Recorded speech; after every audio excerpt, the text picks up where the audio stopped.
Hi, welcome to the channel. Thanks for tuning in. So today we're going to talk about some of my favorite finesse rods setups.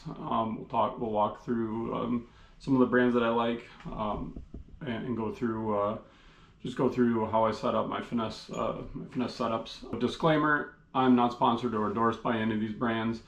These are just what I like to use, what I run when I'm fishing, whether it's tournament or fun fishing.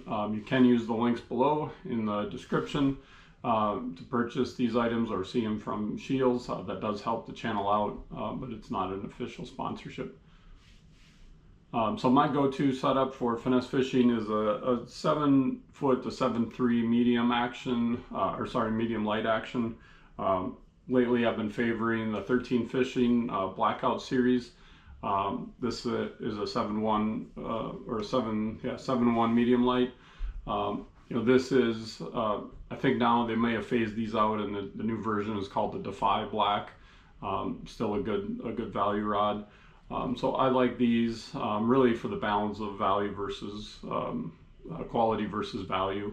These are not the most expensive setups, the most expensive rods out there, but they've got a good balance and a good price point. The other one I like for a little bit higher end is the Daiwa Tatula. Again, this is a medium light. This is a 7, also a 7.1. Again, this is a little bit higher quality, a little bit more expensive, but it's not a $200 or $300 setup.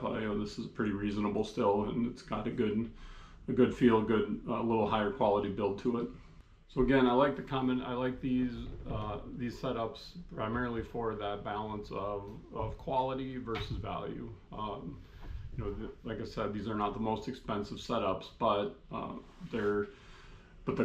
don't feel like I'm sacrificing quality or fish catching ability to save a few dollars. They're better quality than some of the others in the same price point. But they're not $150, $200 rods and reels.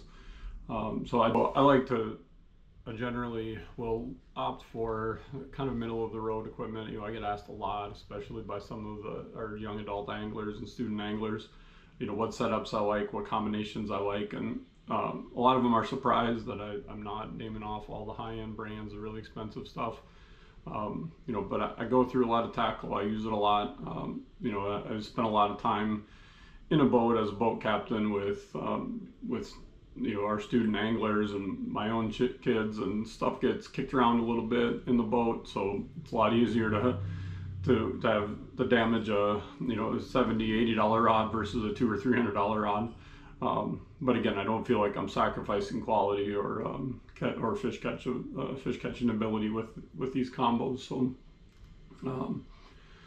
for reels, I do like to go a little bit higher end. They don't get damaged as much. There's just not as much that can go wrong, and there is a big difference in quality. So I prefer a Shimano Sedona. Again, it's a pretty good price point. It's under $100. It's not your super expensive high-end reels, but it's got a good smooth drag, high-end components, and it just feels good to fish with. So I go for usually a 2000 series, or I think in the Shimano's it's a 2500 series size reel. Occasionally I'll go smaller, but I like the bigger spool capacity and the better drag that you get with the next model up.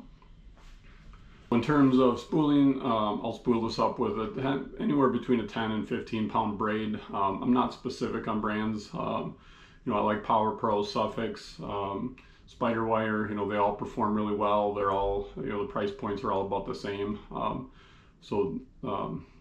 just want to make sure I get the right size weight for the setup that I'm throwing. And the most important thing that I find these days, no matter what kind of water I'm fishing, is to have a fluoro leader attached. So I'll usually spool these up with about a 20-foot leader. Just because I tend to retie my setups quite a bit, so I don't want to run out of that leader or be retying to the main line all the time.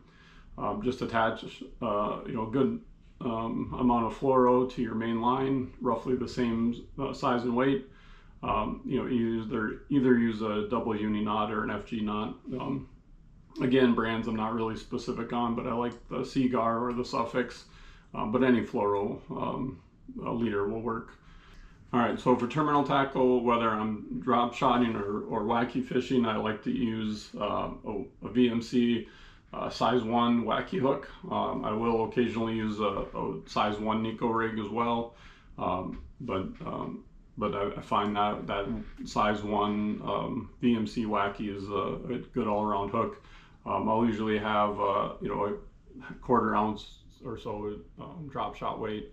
A little bit heavier depending on how deep I'm fishing in the wind situation. So for my dead rigs, I like a Z-Man Finesse Shrooms head jig, and I like to go really light, so I'll do a 1/10 ounce. I usually don't go much lighter than that, but I don't want to go any heavier than that either. That's a good weight. You know, regardless of the conditions. If you are fishing in really heavy wind or needed to get down to the bottom faster, you might have to go heavier, but that's usually what I like. And combine that with a Z-Man TRD Finesse Ned worm, and you should be good to go. So thanks for watching. Don't forget to subscribe and like, and check out the links below. You can find direct links to these items. Again, it's not a sponsorship, but if you do purchase through those links, it helps the channel out. Thank you.